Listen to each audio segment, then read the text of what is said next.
오늘은 출애굽기 13장 말씀을 전하도록 하겠습니다. 오늘 설교 제목은 하나님은 우리의 진정한 구원자이시며 인도자입니다. 上帝是我们真正拯救者和引导者. 창세기를 보면 하나님께서는 아브라함을 부르시고 그리고 그에게 다음과 같은 약속을 하셨습니다. 창세기 15장 13절 14절 말씀 开始耶和华对亚伯兰说你要的确知道你的后裔必寄居别人的地又服侍那地的人那地的人要苦待他们400年并且他们所要服侍的那国我要惩罚后来他们必带着许多财物从那里出来. 시작. 여호와께서 아브라함에게 이르시되 너는 반드시 알라 내 자손이 이방에서 객이 되어 그들을 섬기겠고 그들은 400년 동안 내 자손을 괴롭히리니 그들이 섬기는 나라를 내가 징벌할지며 그 후에 내 자손이 큰 재물을 이끌고 나오리라. 아멘. 요셉에 대해서 배울 때 제가 말씀을 드렸었는데 아브라함의 손자인 야곱의 때 한 70여 명이 이제 애굽으로 내려가게 되었습니다. 애굽의 총리인 요셉 덕분에 이스라엘 사람들은 애굽의 고센 땅에서 먹을 것 걱정하지 않고 편하게 잘 살 수가 있었습니다. 그러나 요셉이 죽은 후에 250년 정도 지났을 때, 즉 애굽 왕이 6명, 8명 정도 바뀌게 됐을 때입니다. 요셉을 모르는 사람이 애굽의 왕이 되었어요. 이스라엘 사람들을 노예로 삼고 못 살게 굴기 시작했습니다. 이스라엘 사람들은 하루 종일 흙을 이겨야 했고 또 벽돌을 구우며 밖에서 일해를 해야만 했습니다. 이스라엘 백성들은 학대를 받으며 그렇게 받을수록 오히려 그 수가 줄지 않고 더 많아졌습니다. 그러자 애굽 왕은 자기 백성들에게 이스라엘의 남자아이들이 태어나면 나일강에 던져 죽이라 라고 명령을 했습니다. 바로의 핍박이 갈수록 심해지자 이스라엘 백성들은 하나님께 부르짖으며 기도했습니다. 하나님께서는 모세를 준비시키셨다가 이스라엘의 지도자로 보내주셨죠. 하나님께서는 모세를 통해서 애굽에 큰 재앙들을 내리시는데요. 바로는 마음이 완강하여서 약속을 어기면서까지 이스라엘 백성들을 보내주지 않았습니다. 바로는 결국 10번째 재앙, 즉 처음 태어난 사람과 가축이 죽는 재앙 이후에 이스라엘 백성들을 애굽에서 급히 내보냈습니다. 이 10번째 재앙이 있을 때 이스라엘 사람들은 그 어떤 해도 입지 않았죠. 이스라엘 백성들에게 아무런 일도 일어나지 않았던 이유는 하나님의 명령을 따라서 이스라엘 백성들이 어린 양을 잡은 후 그 어린 양의 피를 출입문 좌우와 위에 발랐기 때문입니다. 하나님께서는 그 피를 보고 넘어오셨습니다. 6월 패스오버 하셨습니다. 이스라엘 백성들이 아무 힘이 없는 이 1년 된 수량의 피를 통해서 죽음을 피하고 구원을 받을 수 있었던 것처럼 아무 죄가 없으신 하나님의 아들 예수님의 그 십자가 피를 믿는 사람만이 마지막의 때에도 하나님의 심판을 받지 않고 구원을 받을 수 있습니다. 하나님께서는 모세를 통해서 이스라엘 백성들에게 너희는 애굽에서 구원받은 날을 유월절로 지키라 라고 명령을 하셨습니다. 유월절에 어린 양을 불에 구워 먹고 그리고 무교병과 쓴나물을 함께 먹으면서 하나님께서 구원해 주신 것을 기념하고 잊지 말라는 것입니다. 이 쓴나물을 먹어야 하는 이유는 애굽에서 노예로 살았던 그 고통을 기억하라는 것이고요. 또 발효가 되지 않은 반죽으로 만든 이 무교병을 일주일 동안 먹어야 하는 그 무교절을 지켜야 하는 이유는 긴박하게 애굽을 떠나야 했던 그 상황을 기억하라는 것입니다.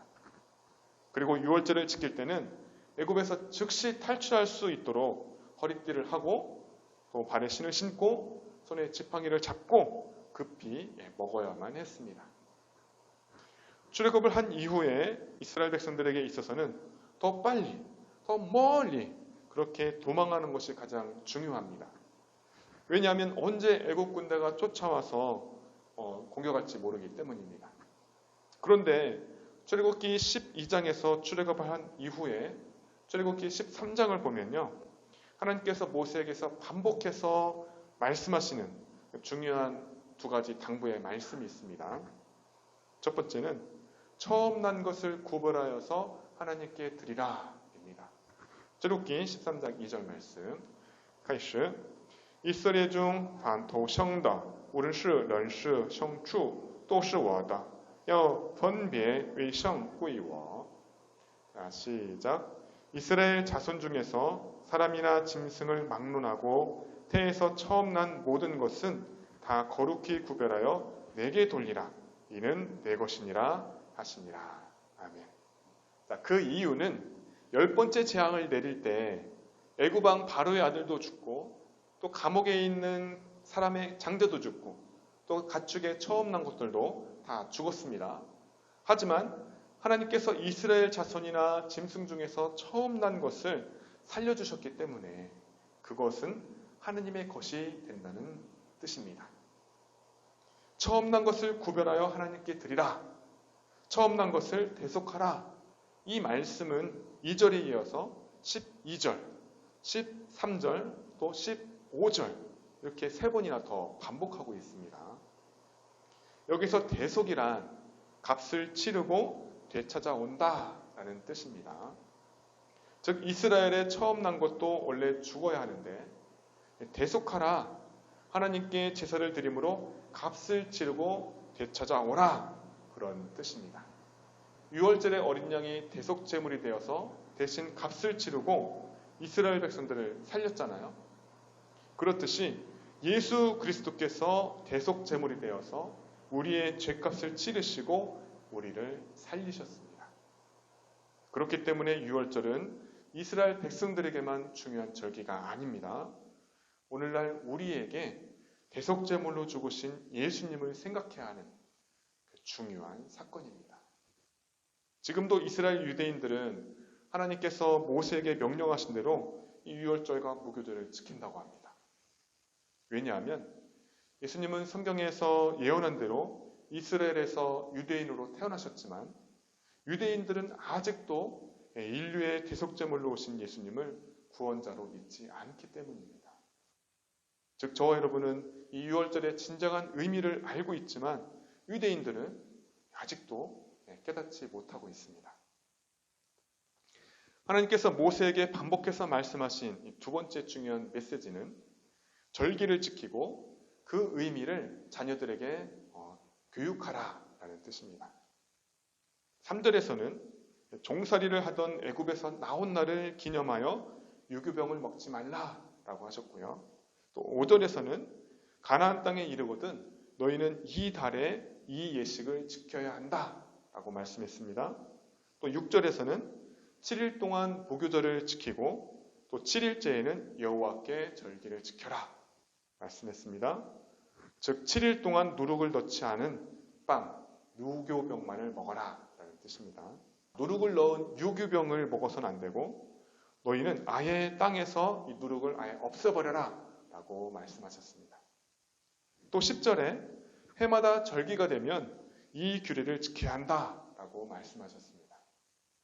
하나님께서는 이스라엘 백성들에게 절기를 꼭 지켜라 라고 하신 이유는 하나님께서 너희를 애굽에서 구원해 주신 날, 그날을 기념하고 기억하라 라는 뜻입니다. 하지만 또한 절기를 지키면서 자녀들에게 신앙교육을 시켜라 라는 의미도 됩니다. 하나님께서 이스라엘 백성들을 구원해 주신 날을 직접 경험하지 못한 자녀들, 그 자녀들은 분명하게 부모에게 물어보겠죠. 아빠, 해마다 유월절을 왜 꼭 지켜야 하는 거예요? 왜 유교병을 먹으면 안 되고 일주일 동안 이 맛없는 무교병만 먹어야 돼요? 그러면 부모는 자녀에게 다음과 같이 대답하라는 것입니다. 출애굽기 13장 8절 말씀. 开始当那日你要告诉你的儿子们说这是因耶和华在我出埃及的时候为我所行的事. 시작. 너는 그 날에 내 아들에게 보여 이르기를 이 예식은 내가 애굽에서 나올 때에 여호와께서 나를 위하여 행하신 일로 말미암음이니라 하고, 또한 하나님께서는 이스라엘 백성들의 자녀들로 하여금 하나님의 구원하심을 잊지 않도록 유월절을 손에 감은 표시와 이마 위에 붙인 표처럼 그렇게 되새기라 라고 하셨습니다. 즉 손에 감은 표시와 이마에 붙인 그 표시를 보면서 여호와의 구원하심을 절대 잊지 말라라는 것입니다. 또 여호와의 율법이 항상 입에 있게 하라 그렇게 하셨는데, 이는 여호와의 율법의 말씀을 늘 되새겨라 라는 뜻입니다. 절기를 통해서 자녀들에게 신앙교육을 시키라는 말씀은 14절부터 16절까지 다시 한번 반복되고 있습니다. 신앙교육의 내용에 있어서 가장 중요한 내용은 다음과 같습니다. 13장 9절 开始，因为耶和华从用大能的手将你从埃及领出来。 시작. 이는 여호와께서 강하신 손으로 너를 애굽에서 인도하여 내셨음이니.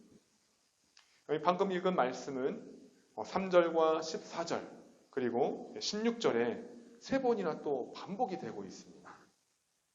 즉 하나님께서는 이스라엘 백성들과 그 후손들이 계속해서 유월절과 무교절이라는 절기를 지킴으로써 이스라엘 백성들로 하여금 여호와께서 강한 손으로 너희를 애굽에서 출애굽시킨 것이다. 이 사실을 잊지 않기를 원하셨습니다. 그러므로 저와 여러분은 교회의 절기인 성탄절, 부활절 등 그 의미를 잘 배워서 우리가 지켜야 합니다. 또한 여러분 각 개인의 신앙생활에 있어서 하나님의 구원과 은혜와 인도하심을 경험한 날이 있다면 기념일로 정해서 지키면 좋겠습니다. 우리가 하나님을 잘 믿는다 하더라도 우리가 상호를 당할 수 있고요. 또 병에 걸릴 수도 있습니다. 또 다른 여러 가지 어려운 일을 겪을 수 있습니다. 그럴 경우에 여러분이 하나님 저에게 왜 그러세요? 너무하신 거 아니에요? 그렇게 말하지 마시고요. 지금까지 나와 함께 하시며 나를 도우신 하나님, 앞으로도 저를 지켜주세요 라고 기도해야 될 것입니다. 지금까지 하나님께서 모세를 통해서 이스라엘 백성들에게 꼭 하고 싶었던 2가지 이 당부의 말씀을 제가 설명을 드렸는데요. 그럼 지금부터는 출애굽 후에 또 어떤 일들이 있었는지에 대해서 말씀을 드리도록 하겠습니다. 자, 이스라엘 백성들이 애굽에서 탈출했으니까 이제 약속의 땅, 가나안 땅으로 빨리 가야 한다고 했죠. 다음 지도를 보면요, 여러분. 지도를 보면 알 수 있듯이 애굽에서 가나안 땅으로 가려면 지중해 연안을 따라서 가면 빠릅니다. 그러나 하나님께서는 이스라엘 백성들을 빠른 길로 인도하지 않으셨습니다. 왜냐하면 그 길은 매우 중요한 길이기 때문에 애굽의 군대가 주둔하고 있었습니다. 즉 애굽의 군대와 전쟁을 하게 되면 이스라엘 백성들이 무서워하게 되고 또 애굽으로 돌아갈 것이 뻔했기 때문입니다. 그래서 하나님께서는 이스라엘 백성들을 홍해의 광야길로 그 길로 인도하셔서 힘든 길로 돌아가게 하셨습니다.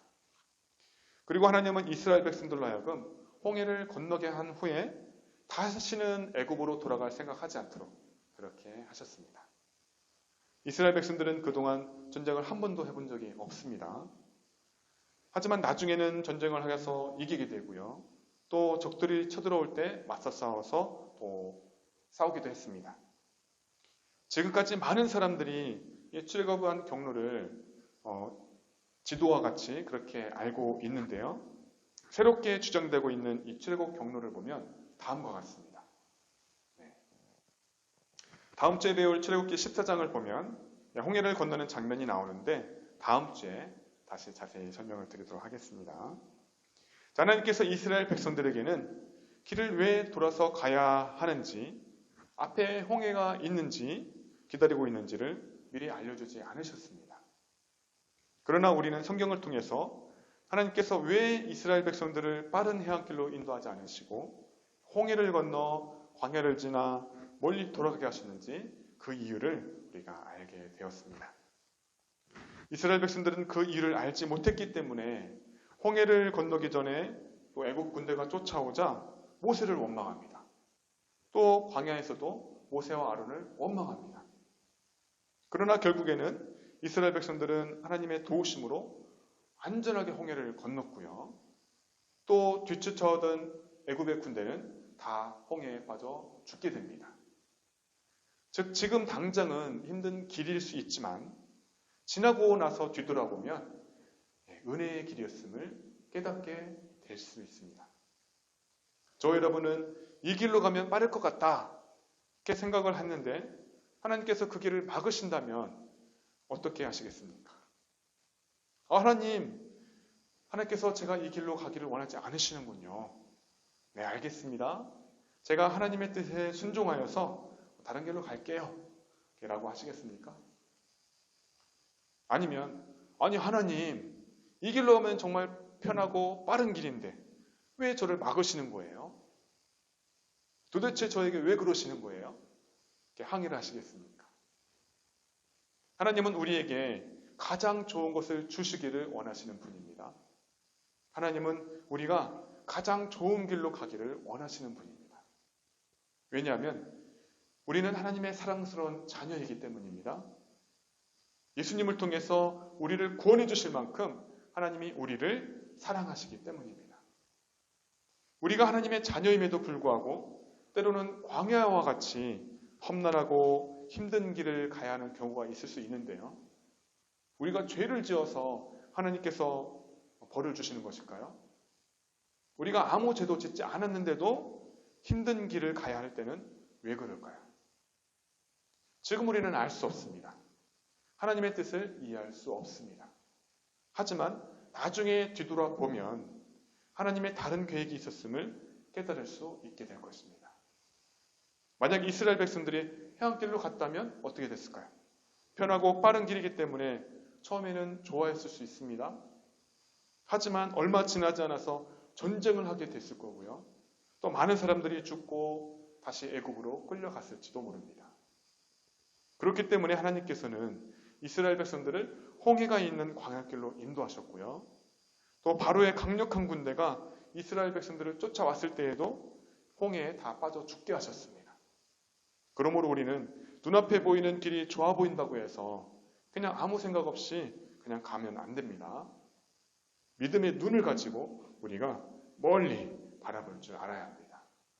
우리 골로새서 3장 2절 말씀 开始你们要思念上面的事不要思念地上的事 시작 위의 것을 생각하고 땅의 것을 생각하지 말라. 사랑하는 여러분, 이 땅 위의 것만 바라보지 말고 더 멀리 있는 곳을, 하늘 위에 있는 것을 우리가 바라볼 줄 아는 믿음의 사람들이 되기를 바랍니다. 아멘. 자, 이스라엘 백성들이 애굽에서 줄을 지어서 나올 때 모세가 요셉의 유고를 가지고 나왔습니다. 왜냐하면 요셉이 죽기 전에 이스라엘 자손들에게 단단하게 맹세를 시켰기 때문입니다. 출애굽기 13장 19절 말씀 开始摩西把约瑟的骸骨一同带去，因为约瑟曾叫以色列人严严的起誓，对他们说：神必眷顾你们，你们要把我的骸骨从这里一同带上去。 시작 모세가 요셉의 유고를 가졌으니 이는 요셉이 이스라엘 자손으로 단단히 맹세하게 하여 이르기를 하나님이 반드시 너희를 찾아오시리니 너희는 내 유고를 여기서 가지고 나가라 하였음이더라. 아멘. 야곱이 애굽에 내려와서 애굽에서 죽었지만 당시 애굽의 총리였던 요셉이 아버지 야곱을 가나안 땅에 장세를 지낸 것과 같이 출애굽을 할 때 요셉의 유고를 애굽에 남겨두지 말고 가나안 땅으로 옮기는 것은 매우 중요한 의미가 있습니다. 그것은 바로 하나님께서 아브라함과 이삭과 야곱과 그의 자손에게 가나안 땅을 유업으로 준다라고 약속하셨기 때문입니다. 그들은 죽어서라도 자신의 뼈가 약속의 땅에 묻히기를 원했던 것입니다. 우리는 그들의 모습을 보면서 그렇구나. 하나님께서 우리에게 천국을 약속해 주셨는데 우리도 천국을 소망하면서 살아야 하는구나 라는 교훈을 배워야 합니다.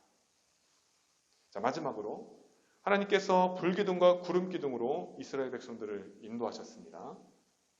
여호와께서는 이스라엘 백성들 앞에서 먼저 가시면서 그들을 인도해 주셨습니다.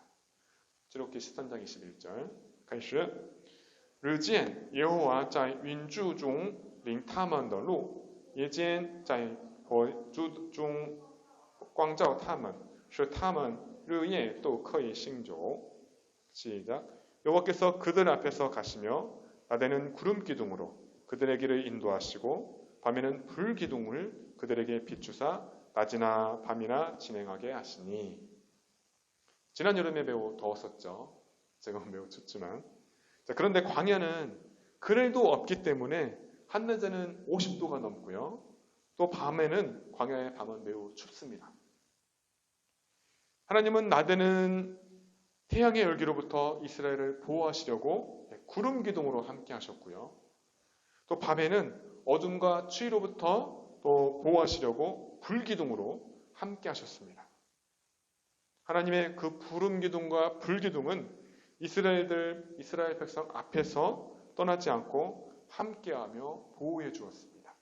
13장 22절 开始日见云柱夜见火柱总不离开百姓的面前 낮에는 구름 기둥 밤에는 불 기둥이 백성 앞에서 떠나지 아니하니라.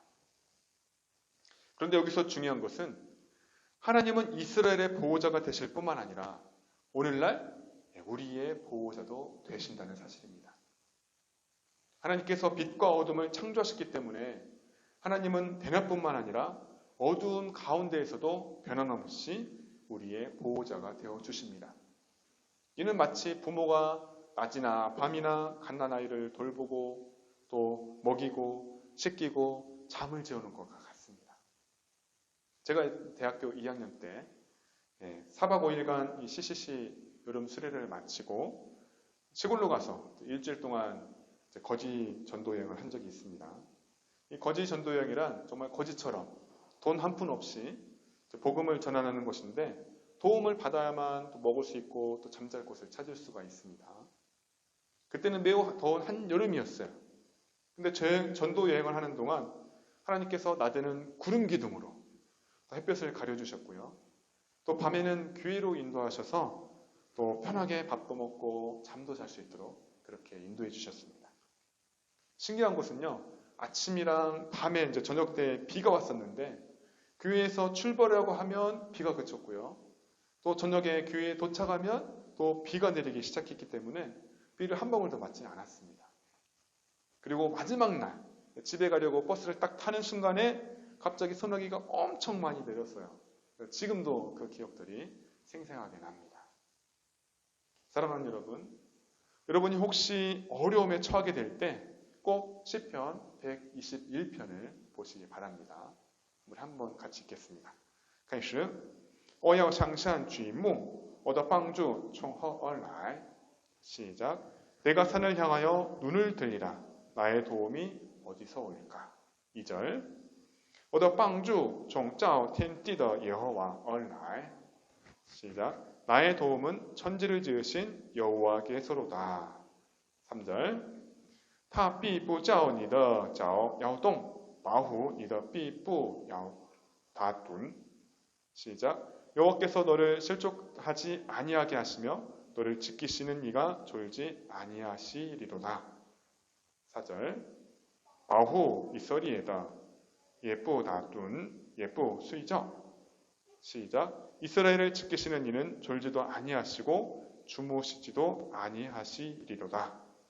5절 保护你的是耶和华耶和华在你的右边隐蔽你 시작 여호와는 너를 지키시는 이시라 여호와께서 내 오른쪽에서 내 그늘이 되시나니 6절 白日太阳不必向你夜间月亮不必害你 시작 낮에 해가 너를 상하게 하지 아니하며 밤의 달도 너를 해치지 아니하리로다. 7절 耶和华要保护你免受一切的灾害他要保护你的性命 시작 여호와께서 너를 지켜 모든 환난을 면하게 하시며 또 내 영혼을 지키시리로다. 아멘. 마지막 빠제开始你出你入耶和华要保护你从今时直到永远. 시작. 여호와께서 너의 출입을 지금부터 영원까지 지키시리로다. 아멘. 여러분 특별히 6절 말씀을 보면요. 낮의 해가 너를 상하게 하지 아니하며 밤의 달도 너를 해치지 아니하리로다. 이 말씀은 불기둥과 구름기둥을 생각나게 합니다. 하나님께서는 절대 우리를 혼자 내버려 두지 않으십니다. 병상에 혼자 누워있을 때에도 또 우리 주님이 찾아오셔서 함께 해주시고 위로해 주시고 치료해 주십니다. 만에 하나 우리가 죄를 지어서 우리가 감옥에 갇혔을 때에도 하나님께서는 우리와 함께 해주십니다. 사랑하는 여러분, 우리의 진정한 도움은 오직 하나님께로부터 온다는 사실을 굳게 믿으시기 바랍니다. 하나님은 우리를 절대로 실망시키지 않으십니다. 부모는 아무리 자식을 사랑해도 사람이기 때문에 실수를 합니다. 또 완전하지 못합니다. 하지만 우리 하나님은 천지를 창조하신 분이요 전지전능하신 분입니다. 또한 하나님은 졸지도 않으시고 주무시지도 않기 때문에 우리를 모든 재난으로부터 지켜주실 겁니다.